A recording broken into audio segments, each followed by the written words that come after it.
Khobar itu kan kadung terjadi, napa? Kadung terjadi. Maka kemungkinannya ya tetap terjadi, wis kadung. Tapi kalau kalam insya atau amar itu bisa direvisi. Misalnya pagi-pagi, karena pagi saya bilang, "Cung, aku tukono pecel." Karena momennya keliwat, sudah siang, kan bisa saja tak batalkan. Gak, Cung, ganti rawon. Karena sifatnya perintah, apa? Sifatnya perintah.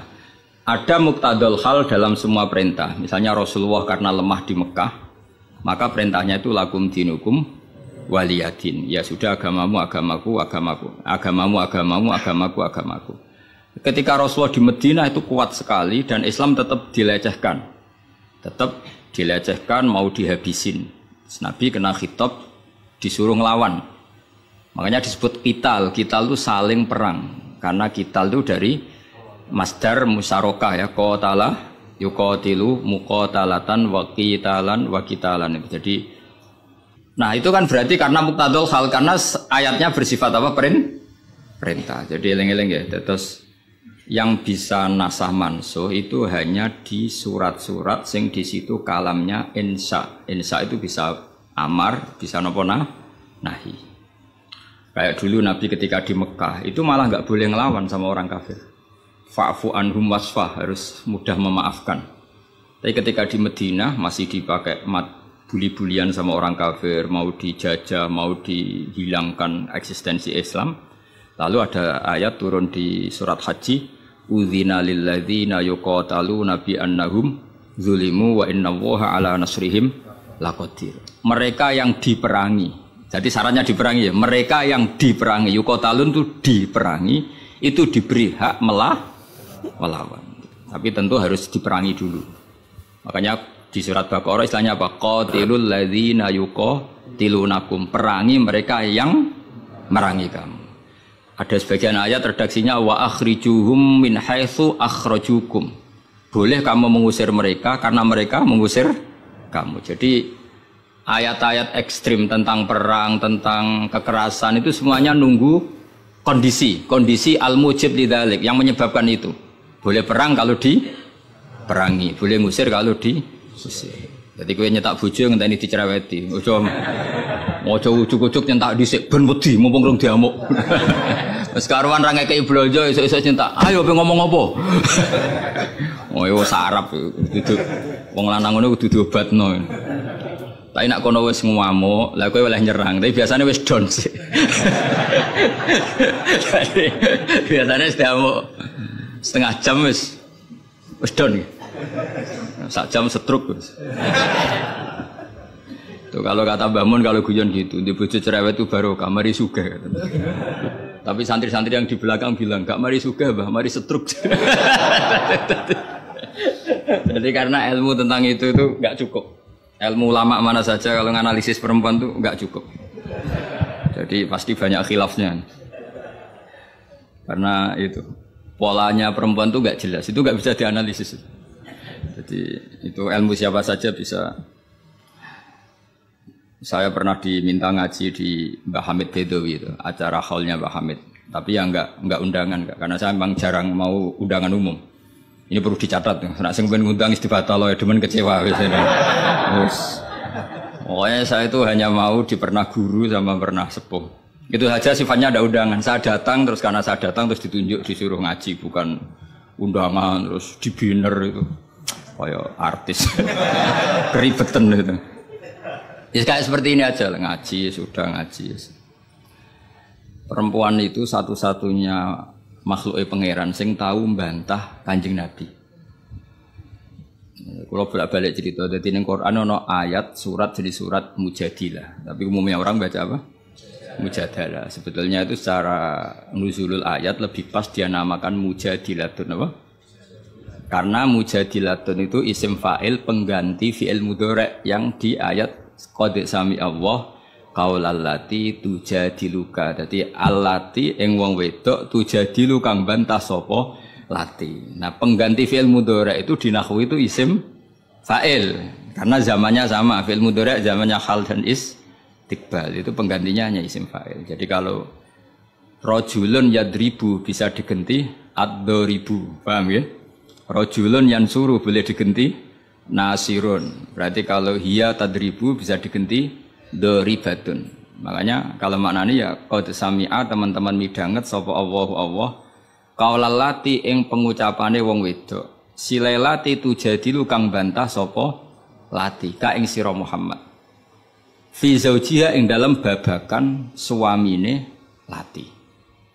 Watastaki lan nglaporno sapa wong wedok. Nglaporno Kanjeng Nabi. Jadi Nabi seumur-umurnya itu hanya dilaporkan oleh perempuan. Nabi lho nih. Ora trimo kiai Nabi itu dilaporno. Jenenge wong wedok menawa trimo bojo enteng. Nabi wae dilaporno. Jadi wong wedok Nabi wae dilaporno. Dilapor ila wahi maring. Terus sempat terjadi debat. Makanya terusannya ayat wallahu yasma'u tahawurakuma. Wallahu ta'awu yasma'u krungu sapa Allah. Tahawurakuma ing perdebatan sira loro. Iku perdebatane Nabi kalian perempuan itu. Muhawarah itu kalau dalam bahasa Arab itu perdebatan. Jadi muhadasa, muhawarah itu maknanya apa? Perdebatan. Makanya kalau orang latihan apa? Konversasi Inggris itu, conversation Inggris itu disebut apa? Muhawarah apa? Muhawaratul lughat al-Inggrisiyah, muhawaratul lughat al-Arabiyah. Itu debatnya itu wah luar biasa. Segamane Nabi kudu kalah wae muwara kekasih pangeran, musom-som wedok. Jadi khaulah itu wahyu. Pokoke ceritane kudu wahyu, gak oleh cerita elek. Khaulah itu wahyu. Mbah Barakhat, mbah Barbiye mulai iku pas sujud. Sing lanang wong Arab. Wong Arab ku gak mangan mendoan, gak mangan tempe. Iso mbok bayangno. Wong Jawa ngono bojone suci tenang ae mangane mendoan. Ambek sego jagung. Dadi ra wong ayu ya biasa wae. Jadi wong Arab ku mangane daging. Terus neng hadis semua asbabun nuzul redaksine fa'ajabatu ajizatuha. Nah bermaknane yo fa'ajabat mongko gawakno hu ing rajul jenenge Aus bin Somit. Apa ajizatuha wis bermaknane dhewe ajiz. Pokoke pas sujud itu sing gawakno ajizatuha. Wis jorok iki jorok niki. Niki murid kecelakaan. Jadi makna sing bener ra iso, nak makna ngono iso. Jadi uteke wis elek banget. Akhirnya jaluk, sing lanang njaluk. Karena sing wedok lagi sujud, lagi nikmati pangeran ra gelem. Ora gelem terus ngamuk sing lanang. Wong lanang ngerjaluk ora dikeki iku ya ngamuk iku sekunane kuno.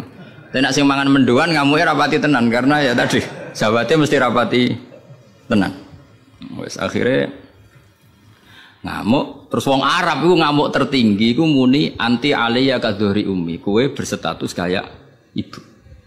Ini makanya pentingnya ngaji tradisi. Berstatus kayak ibu itu di orang Arab itu adalah dzam. Dzam itu satu kesalahan yang harus dikritik. Tapi kalau orang Jawa kan enggak. Makanya kalau saya ditanya, fikih Jawa sama fikih Arab itu beda. Wong Jawa nak muni, "Dek, kowe kaya ibu." Itu maknanya sama-sama ngerawat saya. Makanya saya berpendapat tidak mesti secara fikih dihukumi zihar karena perasaan mengatakan kaya itu beda dengan orang Arab. Kalau orang Arab bilang kamu sudah kayak ibu. Maknanya selawas-selawas haram tak keloni, haram tak jima, haram tak kumpuli. Ini perbedaan apa? Kultur Arab Jawa. Maka fikih itu kalau yang sifatnya sosial atau kultural itu memang nggak bisa sama. Itu kan ibarat begini. Orang Jawa itu kalau dicekel jenggote itu kira-kira ngamuk tor kira-kira. Tapi kalau orang Arab itu kehormatan. Saya jajal jenggote kang ngali cekel. Wes dianggap murid ra duwe. Sebenarnya wong Arab lucu. Berarti padha jenggotene cekel-cekelan wae. Kebayang enggak cara wong Jawa? Wong Arab nak seneng wong, lu sirahe dicekel cek diwambung mbon-mbonan. Nanti kula delok ora mentah lho. Lha kula nate kalian Mbah Mun teng Medina. Karena Mbah Mun orang alim alama dan beliau muammar sepuh, ada orang Arab semua nang kalian ya. Yo dicekel cek terus diwambung niki. Sing wong Jawa gak siap. Enak ya sewate. Sewakal cek terus di. Enggak dicukup. Wis suruh wae Pak wong Arab. Sadate ngono. Cara wong Jawa kan repot. Cara wong Arab itu sehingga saking mangkelnya si lelaki tadi bilang anti aliyah kadhuri ummi, kamu sudah berposisi kayak ibu. Fi hurmatil jima wa fi hurmatil mulamasa wa fi hurmati kata wa kata. Sama-sama haram dikumpuli. Setelah itu getun deh. Waduh, bojo ayune ngene kok. Tak zihar. Zihar itu sama dengan tolak bain. Sing wedok ya getun, sing lanang ya getun. Jika cerita lapor ning Kanjeng Nabi. Sing lanang tok sing lapor. Kata Rasulullah, nah ini menunjukkan betapa perhatiannya Allah pada ketentuan hukum. Kata Rasulullah, hingga detik ini belum ada wahyu, maka ketentuan dihar sama dengan ketentuan yang ada di zaman jahiliyah, yaitu biman zilatit tolak, berstatus kayak apa? Tolak. Ya sudah, jenis wong lanang kan nurut. Ngulang, kata Rasulullah, zihar itu kayak tolak. Ya sudah, kita nggak boleh kumpul. Nerima, sing lanang nerima. Sing wedok gak terima, enggak. Aku dhewe sing matur Nabi. Kuwarani Kanjeng Nabi. Kuwarani, ya Rasulullah apa betul engkau menghukumi dzihar kayak tolak? Ya, sampai sekarang begitu. Belum ada ketentuan dari Allah. Wah, ini tidak bisa. Tidak bisa, itu hukum yang enggak benar, tidak bisa. Kenapa jare Nabi? Ngomongnya jorok, jadi wong wedok mulai dhisik jorok. Nabi, jenengan roh bojo kula. Ya ngerti jare Nabi, ya ngerti.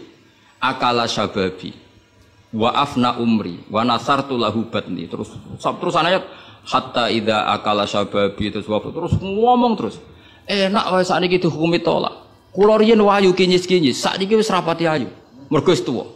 Anak kula kathah. Cara hukum tolak zaman kula ayu ora masalah dipegat, kula golek bojo jek gampang, tapi aku saiki wis tuwa. Meskipun isih ayu tapi meskipun isih ayu. Jenengan ngertos wong lanang. Anak kula nak dirumat bojo kula mesti terlantar, mesti katut babon. Jenenge wong lanang judo iku mesti katut babon. Nak tarumat kula anak kula kelaparan, wong kula rondo wong wedok. Jadi enggak bener hukum tolak. Dikaji malih. Jadi Nabi lho dikonokno iku Nabi. Nabi ya tapi hukumnya sementara ngono. Aku iku nabi yang ngenteni wahyu. Wis pokoke ngono. Pokoke ampun putusno tolak riyen. Tak tinggal mulai sakniki. Pikir-pikir mulai. Jenenge wong wedok. Sekondang tenan kowe. Mulane ning sorane ora ana surat rijal, ana surat apa? Nisa. Jadi juara kowe. Mulai. Tapi itu justru ngetokno nak Rasulullah iku nabi. Jadi barang sing kowe ra seneng iku kadang dadi dalailul ijaz. Dalil mukjizati Quran, dalil kenabiane Kanjeng Muhammad sallallahu alaihi wasallam. Itu enggak ada yang dengar debatnya Nabi dan Khawlah, namanya Khawlah. Perempuan ini namanya siapa? Khawlah. Aisyah itu di kamar itu tidak pati dengar. Kok mau alamat-alamat ono wedok ngelabrak Kanjeng Nabi ngono tok kenangan Aisyah. Sopo wani ngelabrak? Terus bakas sopo terus enggak pati detail. Sayyidah Aisyah itu dengar enggak pati detail. Singkat cerita, pas perempuan itu teranan. Ini tak ijazahi wong wedok-wedok sing judes. Nek wis judes menisan dadi wali, pasti didengar Allah. Mulai nang kamar itu terus salat. Kan mau wis suci bakasane. Tapi iki salat tenan, mau nggo salat bar suci iki salat tenan. Salat tenan. Allahu Akbar. Gusti, niki wonten hukum yang sangat merugikan saya. Tolong jenengan sebagai Tuhan, Nabi ini jenengan kandhani hukum niku. Hukum niku kan ngerubah. Piye? Pangeran. Iku apike watas taki ilang. Lah perempuan saiki nak judes mbek sing lanang ku gak barokah. Mergo kondo mboke kondo dulure. Lah iki sing ra bener. Dhisik ora, tapi watas taki ilang. Jadi gak lapor sapa-sapa, lapor pangeran. Ya Allah, hukum ini ndak fair, itu merugikan saya. Tolong Nabi ini jenengan kandhani, kei wahyu terkini. Nah hukum itu ndak seperti itu. Mohon Gusti, jenengan harus mendengar saya. Lah pangeran itu terus pangeran nurono ayat wallahu yasma'u tahawurakum. Malah dimulai ayat qad sami Allah. Allah bener-bener mendeng. Jadi wong wedok nek ngomel. Pangeran wae ngrespon. Pangeran wae ngrespon. Ijek dikai kot tuh banget oleh ngrespon. Jadi ngomelan aku kowe bojomu ngamuk iku mbok respon niru pangeran. Lah pangeran betah wong la tadurruhu maksiatun wala tanfa'uhu taat. Pangeran orang ngomel kan tenang wae, ora bakal kena madharate. Tapi nek kowe bertahan, iso kena ompreng. Dadi kira usah niru pangeran karena ya beda kelas no. Akhirnya sujud tenani pangeran. Pas dekne sujud, Jibril teko ning Rasulullah. Dia di rumah, Rasulullah di dalam. Perempuan tadi di rumahnya. Qad sami Allah qaulal lati tujadiluka fi zawjiha wa tashtaki ila Allah wa yasma'u tahawurakum. Innallaha sami'un basir. Sak terus. Nangis cawe wedok mau ditimbali Kanjeng Nabi panggil perempuan itu. Apa yang dia munajatkan sama Allah diterima. Dan Allah meng-ACC keinginan dia bahwa zihar itu tidak seperti tambah nangis cawe itu jenengan lu nabi tenan padahal kalau lapore ning kamar jenengan krungu. Mergo akhirnya itu sono ketentuan alladzina yuzahiruna minkum min nisaihim ma hunna ummahati in ummahatuhum illallahi waladina. Jadi akhirnya pangeran nganggo ilmu status. Mulane saiki umat ya sing statusan niku perkarane. Pangeran nganggo hukum napa? Status. Status itu begini, yang namanya ibu itu siapa? Ya definisi ibu adalah orang yang melahirkan kamu. Saya ulang lagi, yang namanya ibu itu siapa? Orang yang melahirkan kamu itu namanya seorang ibu. Yang namanya istri siapa? Orang yang halal kamu keloni, kamu jima, kamu hubungan intim. Nah ini penting, harus vulgar, kayak hambani kabeh sesuai. Sehingga definisi ini harus tegas. Yang namanya ibu itu siapa? Orang yang melahirkan kamu. Yang namanya istri, orang yang halal kamu gaulin. Asal pas gelem loh, nak ora iso kena rancangan KUHP. Penjara. Penjara. So ben itu mesti sing bojone ayu sing akeh di penjara iku. Tak sing bojone elek kan gak ono pemaksaan ya. Oh ya wis. Dadi kowe kudu termasuk sing di penjara ben ketara bojone. Dan ini kok nak disidang, kenapa kamu maksa istri kamu mau? Sing tahan mbek wong ayu sapa kan? Kan keren. Tapi misalnya di Swidang bojomu elek merongot. Pertanyaannya hakim, ngono wae kok ora betah. Aneh lagi. Kan gak pantes banget. Oh isen lho cara sidang ngono. Bojone wae elek. Bareng di sidang. Orang ngono ini pertanyaan, wong ngono kok ora kuat ngempet kan ngono. Tapi nak wayu terus kira kuat ngempet kan hakim kan. Mesti pikir-pikir.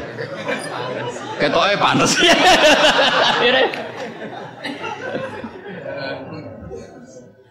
Tapi tak ulang lagi ya, ini fikih ya. Yang namanya apa?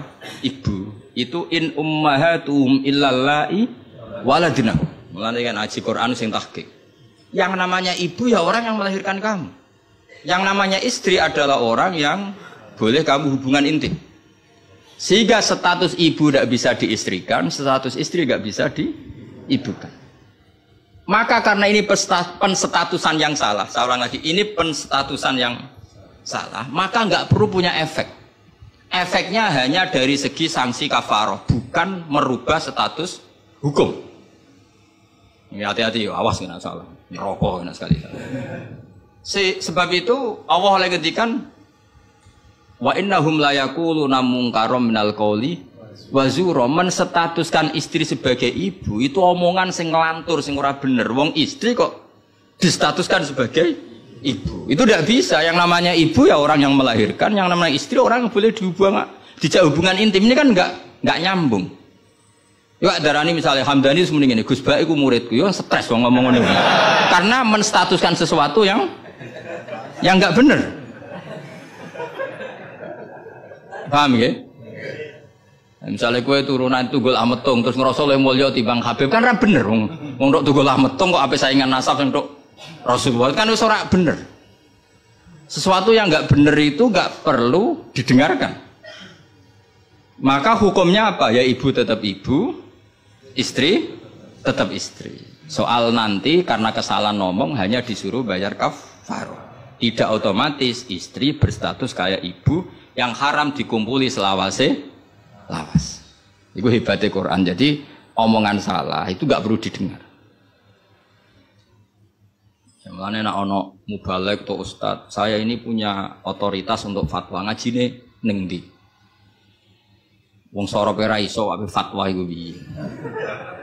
Mondoke iku ning ndi? Zaman mondok ora tau munggah bareng dadi kiai kok mletene ra karuan.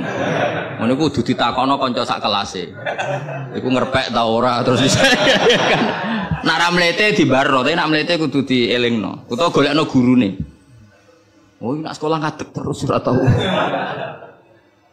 Karena Allah itu tidak ingin ya agama dibuat main-main. Agama itu jelas, aturan mainnya jelas. Jadi makanya in ummahatuhum illallai waladnahum. Yang namanya ibu ya perempuan yang melahirkan.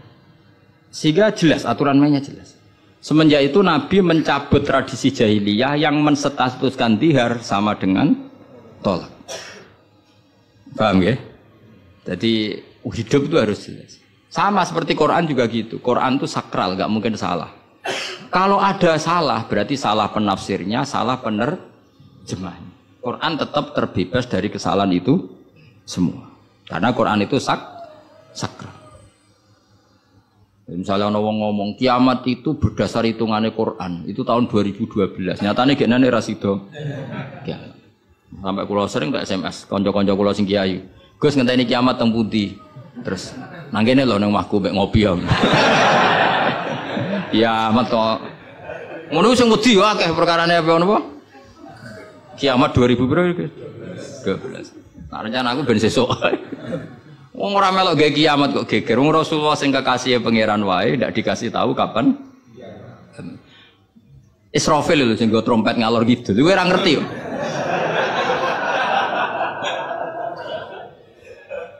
Padahal dia ini kepengen nang kiamat ben tugasnya selesai. Iku era.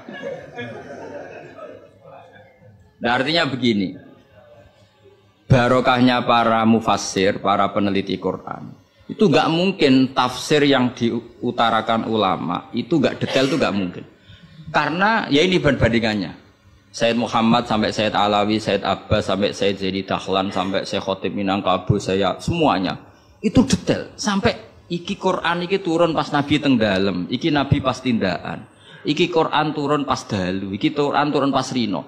Dengan tradisi sedetail itu kan enggak mungkin salah dalam memaknai. Ora koyo kowe. Ning Quran ono kok ayat piro mbah lali pokoke ono. Lah ngono kok dadi mufassir kuwi. Juga lihat bantah-bantahan Bahsul Masail. Pokoke ono kitabe. Lah yo kitab apa? Jenenge wae lho lali. Kok halamane jenenge wae. Padahal ulama dhisik, ayat iki turun pas Nabi tindak, turunnya pas bengi, pas musim dingin, pas musim panas. Dengan pengetahuan sedetail itu, kemungkinan salah itu kecil. Jadi dapat dibakas. Al-Khadori wa Safari, cara kowe kan gunane apa dibakas ning omah mbek. Wis ra bakat ngalim, ning tek saya elek.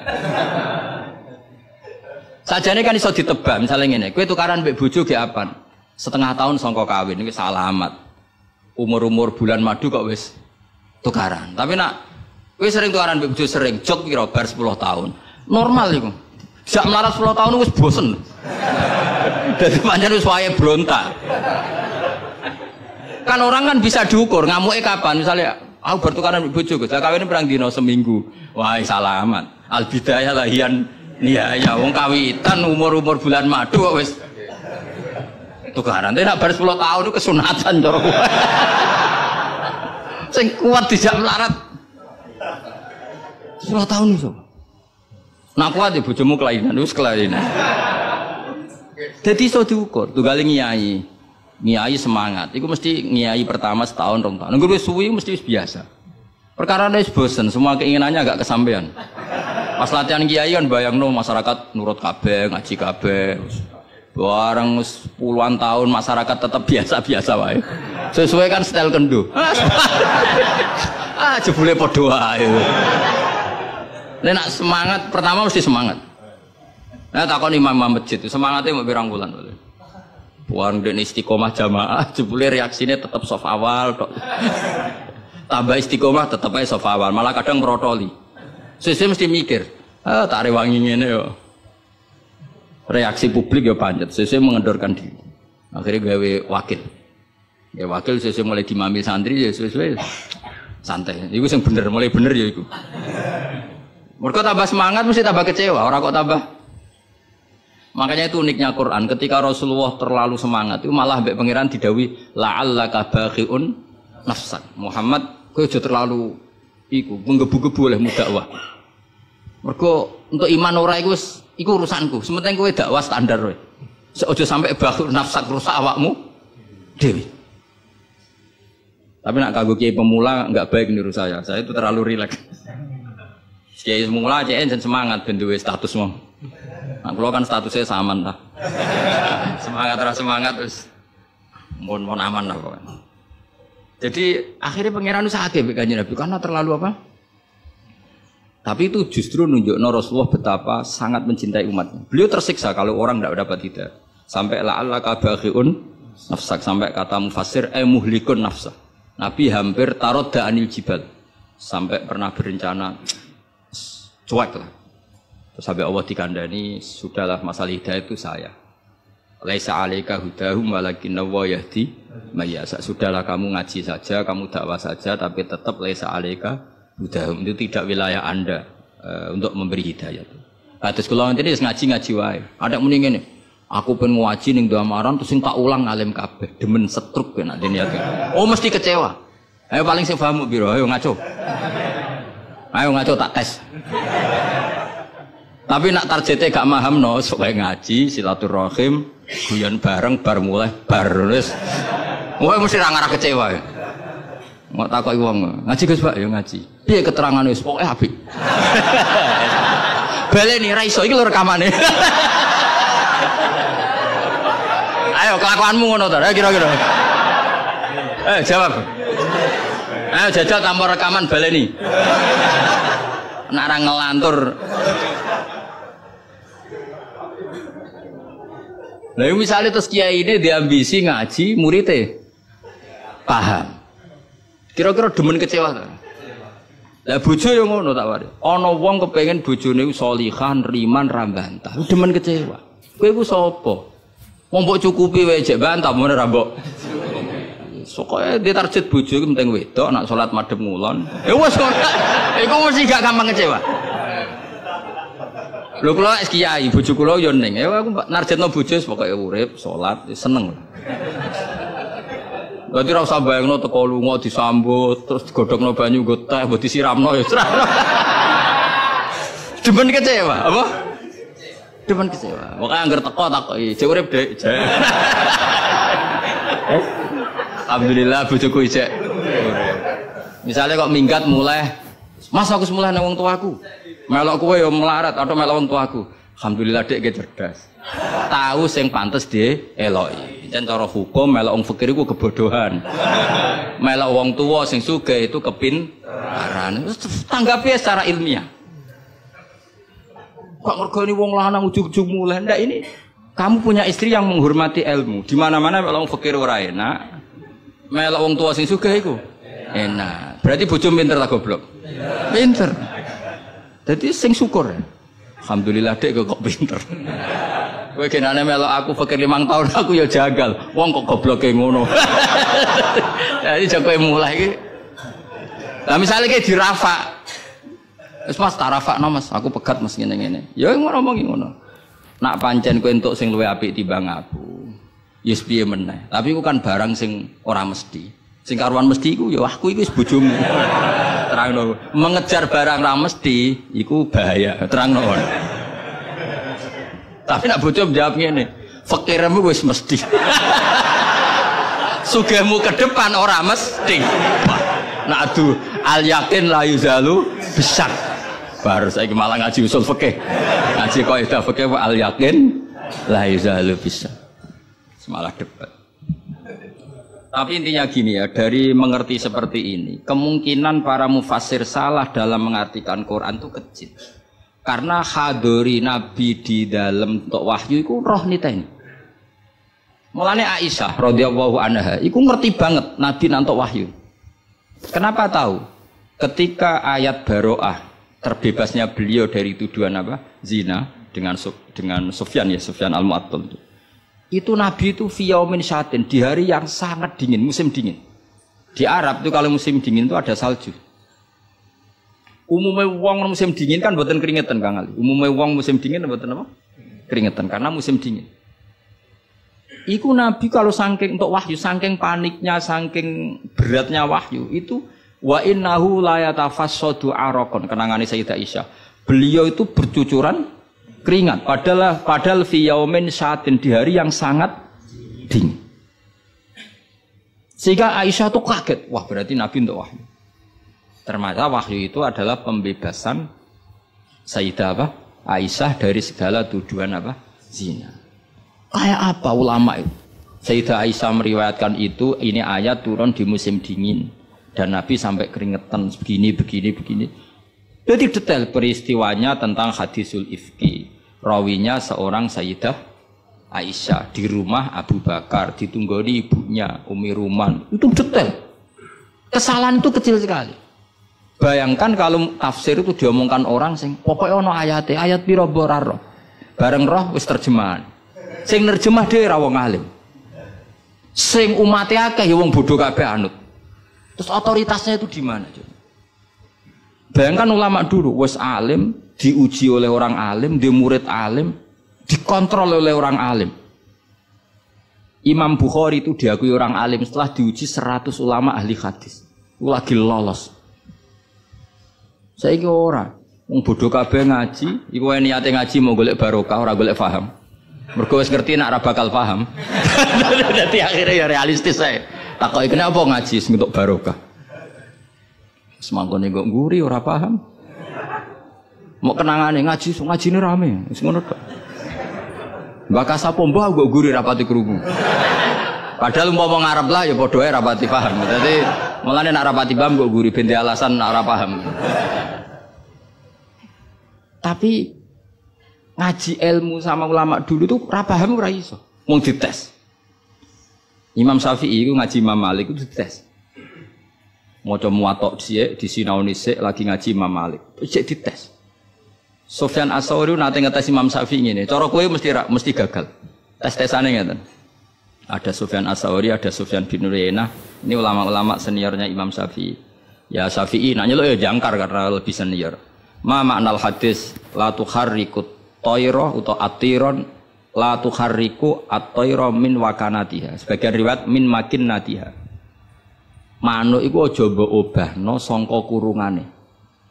Ya, manuk itu jangan gerakkan. Jadi sangkar burung itu jangan kamu gerakkan saat ada burungnya. Tapi posisi pintu terbuka. Karena Imam Syafi'i itu orang alim. Dites, oh maknanya begini. Orang Arab itu kalau mau pergi itu tayamun maupun tasyaum. Jadi kalau burung di obano kurungane kok terbang ke kanan, maka perginya mubarak baik. Tapi kalau digerakkan burungnya terbang ke kiri, maka pergi ini buruk.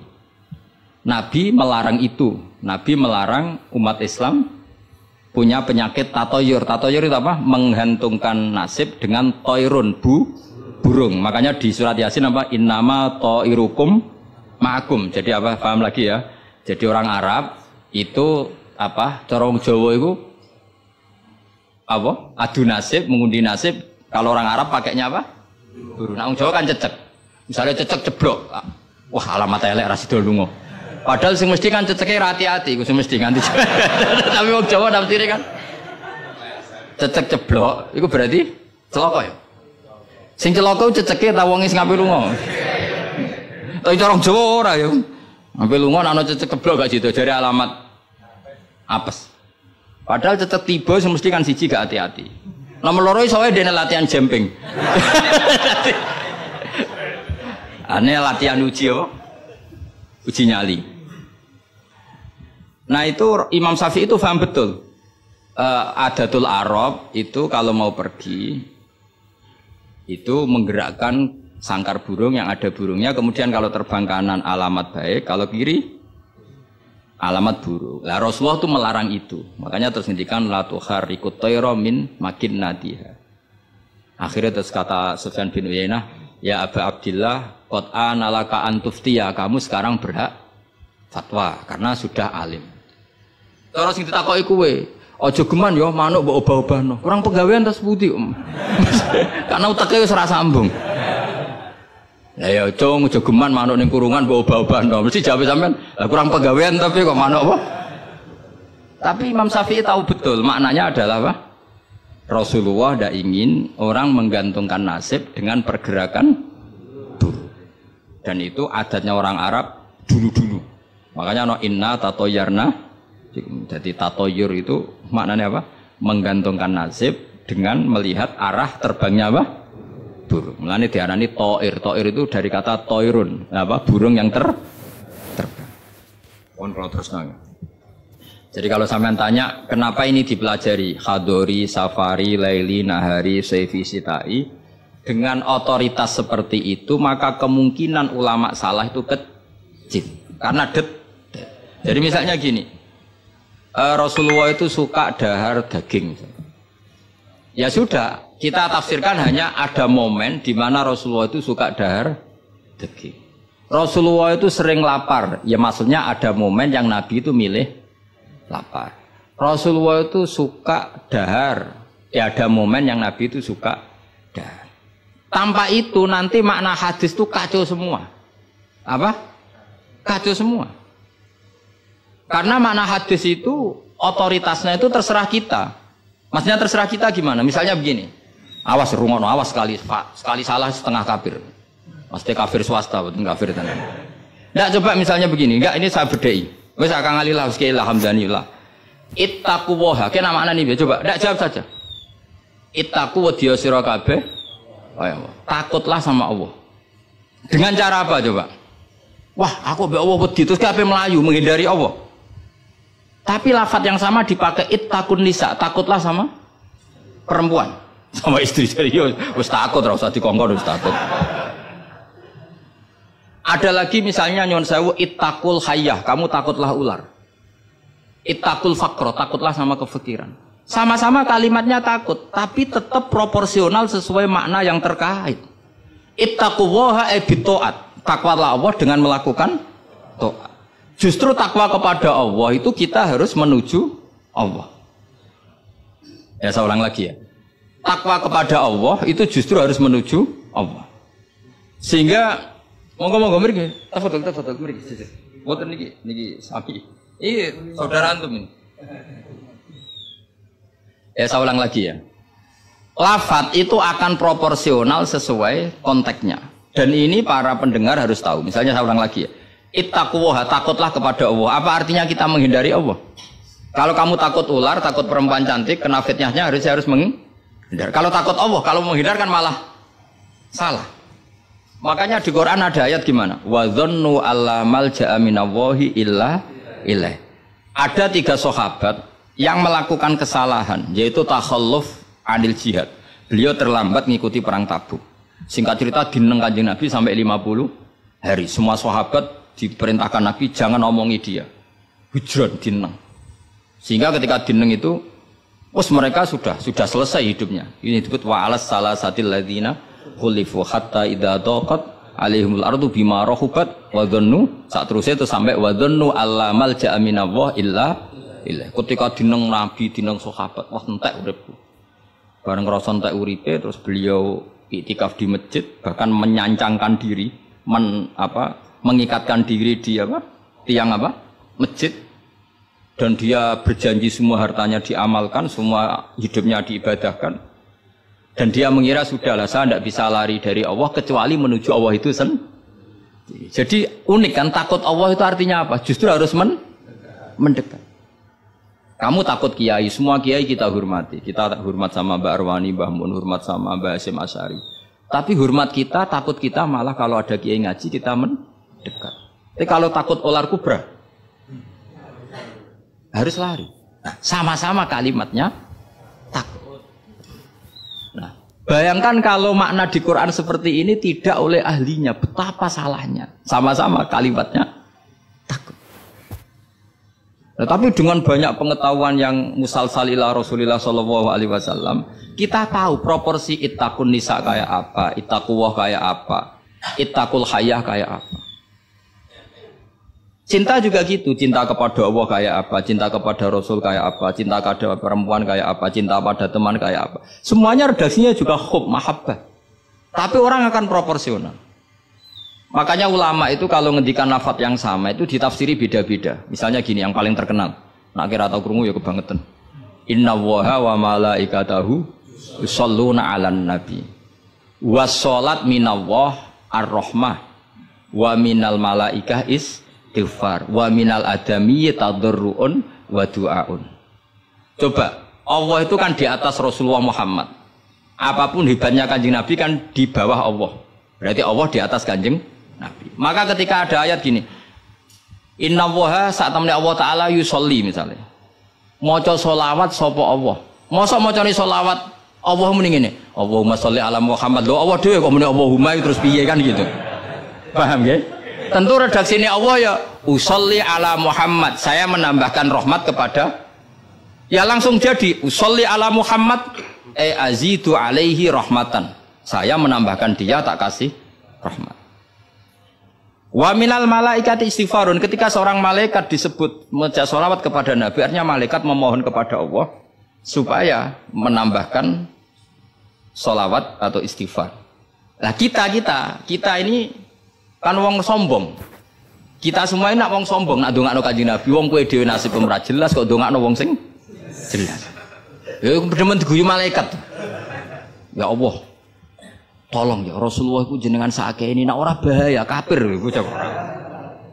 Maka ketika kita baca sholawat kepada Nabi itu bentuk tadarruk kita, bentuk DPDP kita. Ya Allah, jasanya Nabi yang begitu banyak, saya tidak mungkin membalasnya. Sehingga urusan balas membalas budinya saya pasrahkan jenengan. Sehingga sholawat dari kita itu pengganti doa jazallahu anna Muhammadan bima huwa ahlu. Balaslah ya Allah Rasulullah Muhammad dengan status yang beliau miliki. Karena kita ini utang jasa tapi tidak berkutik mau balas pakai apa. Sehingga sama-sama sholat. Minallah maknanya pemberian, dari malaikat maknanya istighfar, dari kita maknanya tadarruk. Semuanya katanya sholat. Jadi makna itu pasti ada proporsinya. Ada apa? Proporsi. Dan itu lama tahu. Sehingga kemungkinan salah itu kecil karena dari awal dianalisis tadi ada ayat Khadoriyah, Safariyah, Lailiyah, Nahariyah. Sehingga detail. Nah, barokahnya ngaji ini kamu kemungkinan mufassir ulama dulu salah itu kecil sekali karena tadi terhitung. Bahkan per kalimat itu terhitung. Sampai ada guyonan ulama, kalau kamu ingin tes doktor tafsir, itu ada satu kata, sak kalimat, orang sak kalam, sak kalimat yang diturunkan Quran. Itu ketika ada ayat wa kulu washrabu hatta yatabayyana lakumul khaytul abyadu minal khaytil aswad, dhisik waqaf.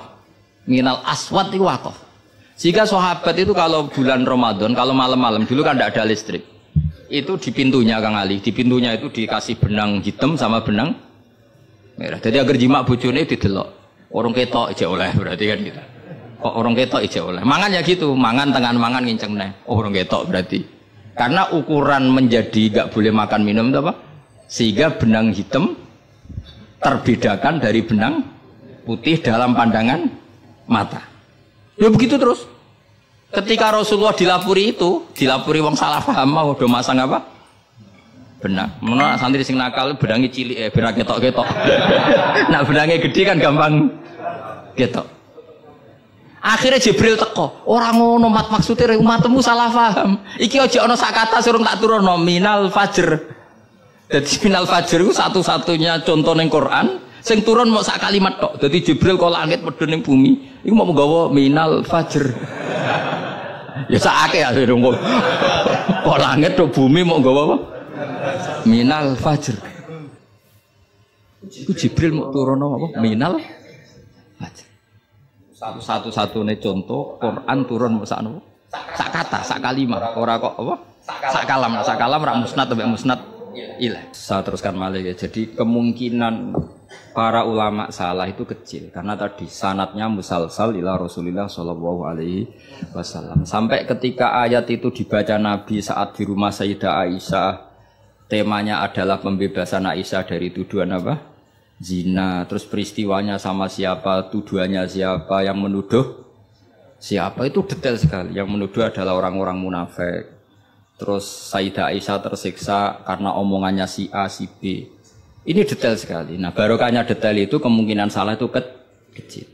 Andai kan itu tidak detail, maka orang akan menafsirkan ayat dengan makna am, dengan lafadz am. Dan itu bahaya. Misalnya lafadz am gini, innal insana lafi khusr, semua manusia pasti getun.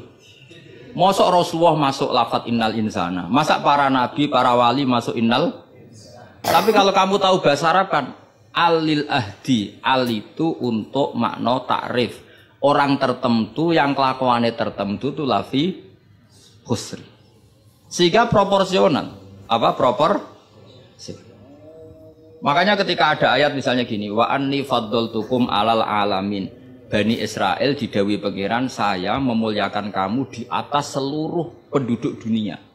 Semua mufassir mengatakan, karena umatnya Rasulullah adalah umat terbaik, kuntum khaira ummatin. Tapi kenapa Bani Israel dikhitopi wa anni faddaltukum?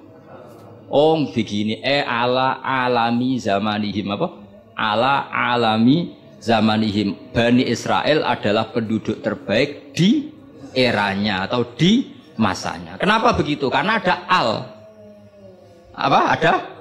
Seperti begini ya.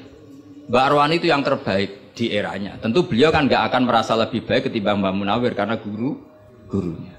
Mbah Mun terbaik di eranya tentu dibanding kita-kita. Kalau dibanding Mbah Zubair sama Said Abdul Al-Haddad terbaik. Tapi kan nggak mungkin beliau kerso dibandingkan sama Faqih Muqaddam, sama Habib Ahmad bin Isa Al-Muhajir. Semua ini orang-orang terbaik tentu kita tafsiri di eranya. Karena mesti beliau-beliau punya senior. Paham ya, jelas ya? Sama lah. Ketika wa anni faddaltukum alal alamin, Bani Israel dikhitopi gitu, alami zamanihim, bahwa Bani Israel lebih utama hanya dibanding apa? Orang di eranya. Tidak mungkin mengalahkan umat Rasulullah Shallallahu Alaihi Wasallam karena umatnya Nabi kena status kuntum khaira ummati. Ya jelas ya. Jadi, nah, siapa yang tahu proporsional ini? Lagi-lagi ulama. Jadi ini penting, ulama ini penting. Sama ketika Rasulullah itu nyuwun sewu ya mau berteman orang-orang kafir. Itu ulama yang tahu. Bertemannya apa? Karena Rasulullah tidak punya hadzun nafsi, bertemannya adalah tatmi anil Islam supaya menyenangkan mereka masuk Islam. Tolaban li imanihim wa toma'an li imanihim. Tidak sing akrab sampean, oh paling untuk servis sih. Gak butuh Islami, butuh duit. Kan nanti terserah. Sama-sama dohir itu mau berteman, tapi kan beda orang soleh sama ndak. Aku bolak-balik nyontono gampang kasus wong itu. Ana wong soleh ngekeki dhuwit rondo ayu. Wis pikirane nulung. Tapi nak wong dolim ngekeki dhuwit mesti pesen apa ora. Jadi sama, perilakunya sama-sama memberi. Tapi orang soleh sama orang fasik selalu beda. Makanya Allah nak ngendikan itu sederhana dan ini sangat sederhana tapi sangat dalam. Qul hal yastawil ladzina ya'lamuna wal ladzina la ya'lamun. Afamangka namu minang kamangka nafasiko sama. Lo coba kiai sama orang fasik yo ramah yo lomo, enak menawa gelem dadi apik.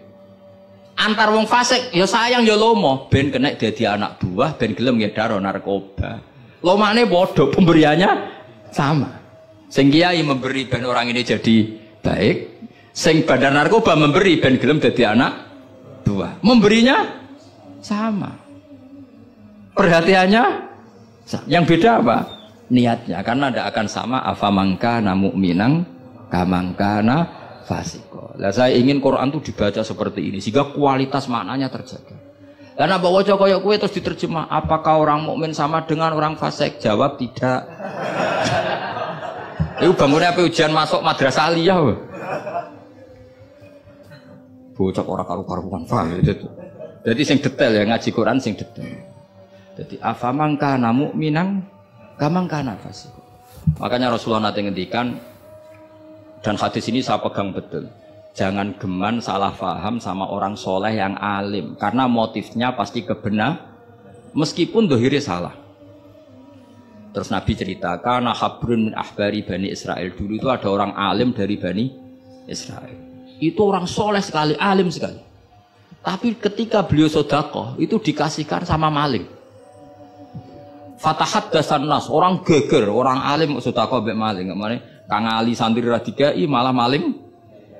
Kontroversi belum selesai, hari kedua dikekno lonte, dikekno wong nakal. Geger meneh. Ini orang alim kok malah ngamal ning lonte. Geger. Geger belum selesai, hari ketiga dikekno wong sugih. Jadi 3 hari itu keliru terus. Tapi beliau orang alim, orang ini dipuji Nabi. Kata beliau begini, wong nganti dadi lonte, wak kepen golek duit. Jadi wingi ku tak kei, nduk kowe Pak dadi londe golek duit iki tak kei tapi ora usah dadi londe.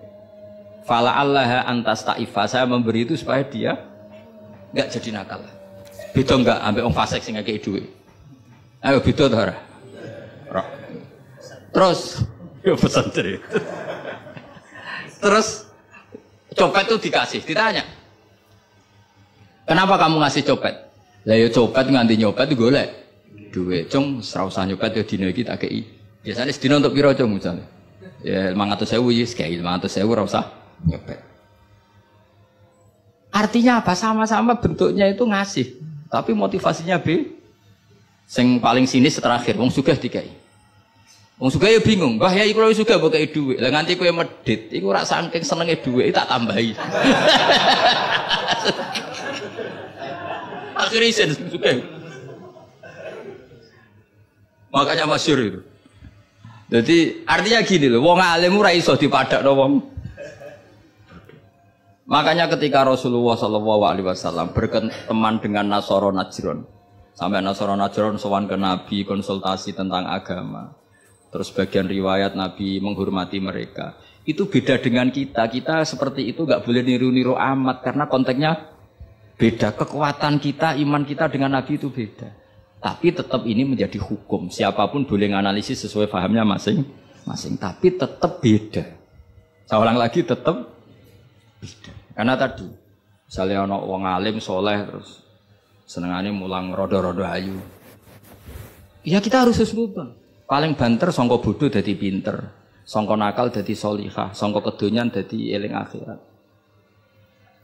Ya motif utamanya seperti itu. Senajan kok akhirnya kecoba hamdari terus orang diwayo. Ya tetap halal kan diwayo. Tapi kan motivasi utamanya itu bahwa para janda ini harus lebih baik. Makanya nenggone dibak nih manakib, nenggone dibak berjanji wayamsi ma'al armalati. Di antara sifatnya Nabi itu mau mengajarkan beberapa janda. Karena mereka kasihan. Tapi nak simulang sampeyan, simulang Hamdani, sing khusnudan ku sapa? Khusnudan itu kebodohan. Karena terus eling dene sing ayu iki, sing elek iki. Dadi ora penting iku paham ta ora, wis penting dene apal apa? Itu kan ngeri betul. Maka ini penting saya utarakan. Jadi apa nak ngendikan itu sebenarnya sederhana, tapi maknanya jauh. Afamangkana mu'minang kamangkana fasiko. Saya itu merasakan, saya kemarin 7 hari di Korea. Itu 2006 banyak santri Korea ngaji saya yang pas perainan. Kenapa saya yang diundang? Sebenarnya saya itu gak diundang. Mereka minta saya ngaji. Beberapa kali sudah ngaji di Indonesia, terus mereka minta sekali-kali Gus ngaji di Korea. Aku ya bilang gini. Tapi waktunya terserah aku. Ngatur kiai dosa.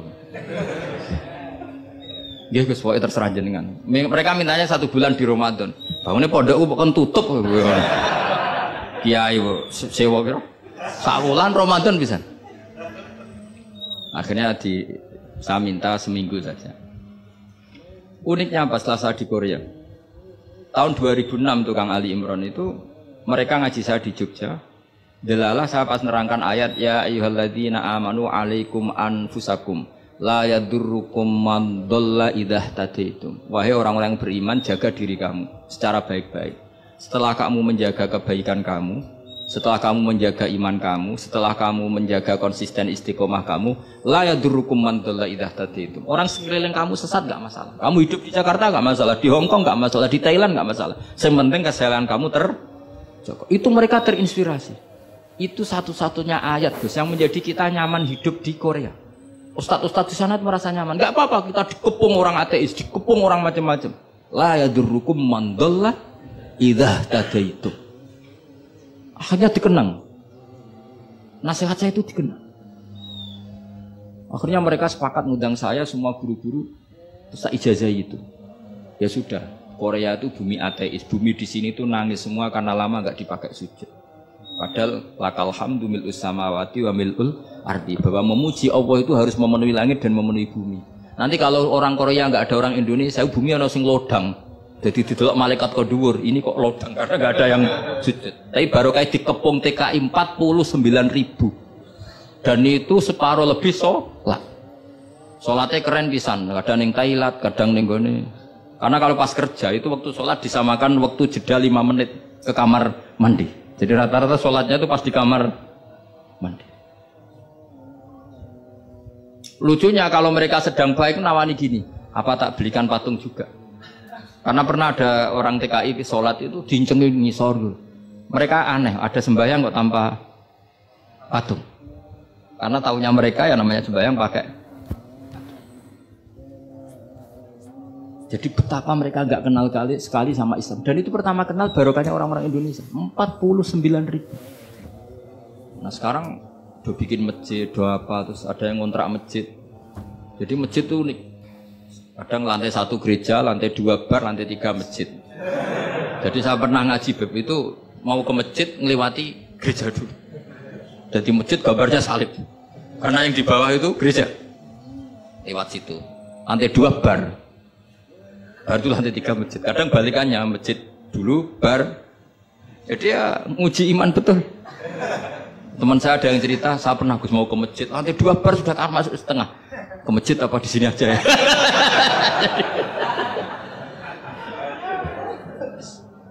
Tapi ya tadi, makanya kita semua syukur betul umatnya Rasulullah Shallallahu Alaihi Wasallam itu dikawal Quran ila yaumil kiamat. Jadi yang dikawal Quran bukan orang Kudus saja, bukan orang yang daerahnya mayoritas Muslim saja, termasuk orang yang di Korea, di Uni Soviet juga dijaga Quran. La yadurrukum man dhalla idza tadi. Saya punya dokumennya ya, orang-orang Rusia Kang Ali ketika Uni Soviet itu mengkooptasi 100 tahun. Itu orang-orang Islam turunan Uzbek, turunan Syria, turunan Arab. Itu kalau ngajarkan tauhid itu di basement, di bawah tanah. Karena mereka dipaksa menjadi komunis. Tapi Allah itu maha kuat. Allah huwal qawi, Allah itu zat yang kuat, gak terkalahkan. Mereka selalu ngajar anak-anaknya di bawah tanah untuk ngajarkan tauhid. Dan doa mereka didengar Allah. Akhirnya Uni Soviet hancur menjadi negara persemakmuran. Tapi sekali menjadi negara persemakmuran langsung menjadi negara Islam, yaitu Ceknya Uzbek Tajikistan. Laukanu khina kufrihim tidak belajar Islam maka tidak bisa mendirikan negara Islam. Tapi karena mereka ketika dikooptasi Uni Soviet tetap belajar Islam, sehingga pertama merdeka langsung negara Islam. Andai kan mereka sudah meninggalkan Islam secara pelajaran maka tidak bisa mendirikan negara Islam. Tapi mereka ketika dikooptasi tetap belajar Islam meskipun sembunyi. Sebenarnya itu jenenge la yadurrukum man dhalla idza tadi. Jadi orang sekeliling kamu sesat gak masalah, asal komitmen kamu sendiri tercerahkan atau mendapat hidayah. Nah, saya itu ingin ya Quran seperti ini tuh mancep ning umat Rasulullah sallallahu alaihi wasallam. Jadi eling-eling ya ayyuhalladzina amanu alaikum anfusakum la yadurrukum man dhalla idza tadaitum. Jadi kamu tidak usah takut zaman. Kayak apa Jakarta? Jakarta kata orang banyak kota maksiat gini-gini. Itu tidak benar.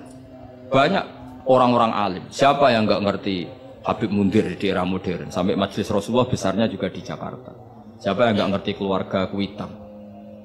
Orang-orang alim yang non Habaib juga banyak. Dulu ada Mbak Syafi'i, sekarang ada Pak Sukron Makmun, Pak Nur Iskandar. Banyak teman-temannya bapak yang alim di Jakarta.